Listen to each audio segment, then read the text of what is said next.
I want to set up a duress code.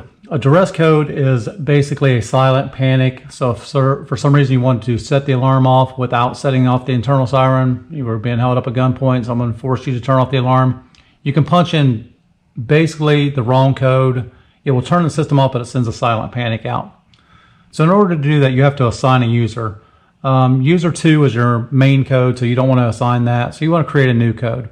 So we're going to do a new user. So we're going to do master code 1234803, and I'm going to create a 9876.